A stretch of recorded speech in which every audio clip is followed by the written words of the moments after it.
Last summer, my wife and I taught our 3-year-old son how to ride a bike. We started him out on a bike with training wheels, and as he began to roll along, we took one training wheel off, and as he began to get his balance on 3, we took the other off, and down the driveway he went. And then, face forward, over the handlebars, and into the pavement. As the tears started to roll down his eyes, imagine if I went up to him and said, "Hey, son, this is just too hard. You're never going to get it. Let's give up. Let's put the training wheels back on." Wait, that'd be wild, right? Well, here's what's wild about that. Individuals with physical disabilities are told this every single day. Every day, an individual with a physical disability are told what they can and what they can't do. But what if we took that same idea of disabilities and used this same way of looking at it as a new way to smash through barriers that exist in life? And so every so-called barrier could be smashed through this idea of breaking down disabilities. As you probably noticed when I walked out here, I walk a little funny. I'm what one might refer to as a physically disabled individual. I wasn't always like this. I used to ski bottomless POW, run 5K races, backflip off of cliffs into oceans, and basically adventure to the top of any mountain I wanted to. In 2006, although, my life changed in an instant. I was 24 years old. I was snow skiing at Mammoth. I went 130 feet on a 100-foot jump. And I came down from 30 feet in the air, and the resultant impact into the snow burst fractured my T12 vertebrae into my spine. Initially, I could not feel, I could not stand, I could not walk. I could not move anything below my belly button. After 2 weeks in the ICU, 6 surgeries, and 4 weeks in a rehab facility, my road to recovery began. I was now partially paralyzed from the belly button down. Luckily, I walked out of the renowned facility that day using a 4-point walker and ankle braces. And right then and there, I had one decision. Do I adapt and overcome, or do I adapt and destroy? Well, let me give you guys an example about what it means to adapt and destroy. You see this door handle right here. Looks like a normal door handle. This is a universally designed door handle. What that means is this. Most typical door handles only move in the Y plane, up and down. This door handle moves in the X, Y, and Z plane. The X, Y, and Z plane means that it can go up, down, left, right, in, out, any way it wants to open the door. And why? Well, because after an individual's had a life-changing injury, some things are no longer possible for them. But instead of finding solutions, most of the time, these individuals are told that they need to adapt and overcome and somehow figure to get in front of that barrier. To me, I don't agree with that. This door handle right here switched inside of me a new drive, a drive to understand what it means to adapt and destroy. Now, adapt and destroy can work for anything. It doesn't mean if it's physical, emotional, financial, relationship, whatever it means, you can bust through that barrier by adapt and destroying by using 3 universal paths. And the 3 universal paths are physical, social, and mental. Physical starts like this. When I wanted to get back into mountain bike riding, I had one little problem. I can't feel my feet, which makes it a bit problemsome to ride my bike. Luckily for me, I had some really great friends that I convinced to pull me up hills around Lake Tahoe. We'd get to the top of trails, and when we'd get there, I'd let gravity send me down the hill.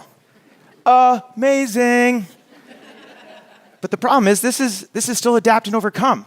My big goal was I wanted to go mountain biking on my own. I wanted to go solo. So about 8 years ago, I rigged up kind of the first ever e-bike. I took a 100-volt battery, attached it to the bike, put a drive to the motor that moved these pedals. I created a 40-pound electric dirt bike with pedals. I was so excited. For the first time ever since my accident, I could go out solo. I could go exploring again. I got to adapt and destroy. Physical disabilities make it easy for an individual to see how to physically adapt. When I wanted to ski again, I had to get poles with skis at the bottom of them. When I wanted to surf, I had to get a surfboard that I could sit on. When I wanted to dirt bike, I needed to get all the controls to be up at my hands. And when I wanted to walk, well, I used a cane. Physically adapting and destroying barriers is much easier when it comes to physical because we can actually see the face of the barrier. But that doesn't matter. Any barrier, take the face of it and challenge it. It doesn't matter if this barrier is physical, emotional, financial, whatever it is. We just have to decide that we're going to take the training wheels off and get back on the bike so that we can start to adapt and destroy socially. Because the second part, social, let me tell you, most of you probably don't realize this. The social part is actually harder. It's harder than actually losing the ability to walk. My tribe, my community before my accident is completely different than my tribe now post-accident. See, many people don't know this. Community, it's a byproduct of sport. The people that we want to participate in life with, we do something with. We have a common tie. So before my accident, I had this great group of friends that I'd ski bottomless powder with, drop cliffs, and we had this love of skiing that was our tie to each other. But unfortunately, after a life-changing injury, well, everything in your life's going to change. That love of skiing, that common tie between me and my friends was now gone. My community had to change. I had to adapt and create myself with no excuse to get back into community. Because without community, well, most ancient cultures use the form of excommunication as the toughest and most harshest form of punishment. Excommunication from the tribe because we cannot survive, let alone thrive, without community. So the second part to adapt and destroy is creating community with no excuses. Our disabilities, we can create a barrier around who we are, isolate ourselves, push people away by saying, this is my new identity, this is who I am, I don't care what you're trying to tell me. That mindset right there is going to push people away. But when we decide to either talk to a therapist, pick up the phone, talk to a friend, or just go to the local coffee shop and start a conversation, we're deciding to step back in. We're deciding to take the training wheels off. We're deciding to get back on the bike and start riding forward. And the third part to adapt and destroy, well, that one's mental. For the last 16, 17 years, I've been at the bedside of countless individuals days after they've suffered a spinal cord injury. Some of them want nothing to do with me. Some of them, however, listen with curiosity. These individuals, I can tell you right then and there, I know how their recovery is going to go. It's 100% based on their mindset.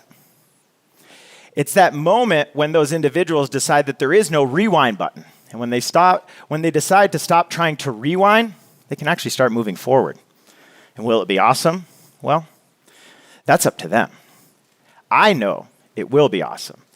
It's because they have the decision to listen to those who are trying to tell them to either put on the training wheels or, like me, tell them to get back on the bike. Someone recently asked me if I consider myself disabled. The word really doesn't mean anything to me.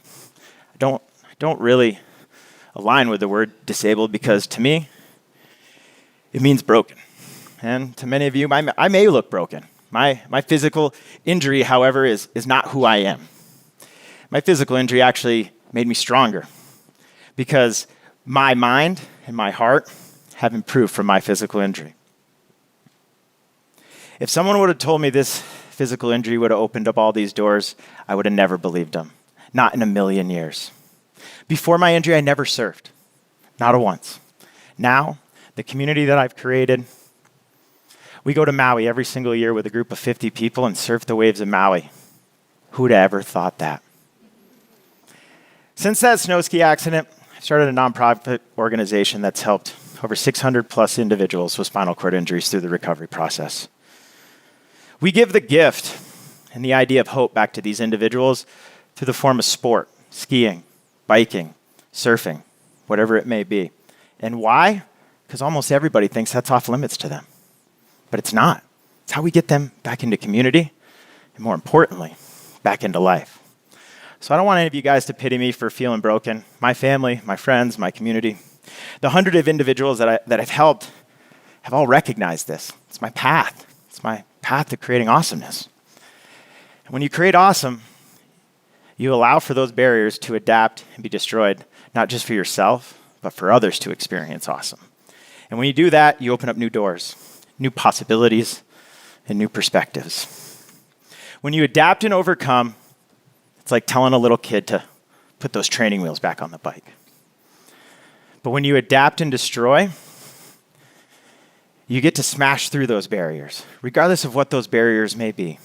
Physical, financial, emotional, relationship. I don't care. Maybe it's a perceived, it's not for me. I'm not good enough. I can't do this. I'm sorry. But when we bust through those, well then, we are the lucky ones. For those that decide to get back on the bike, we get to ride into the sunset on our bike with the fireworks going off above us because, well, we're the lucky ones.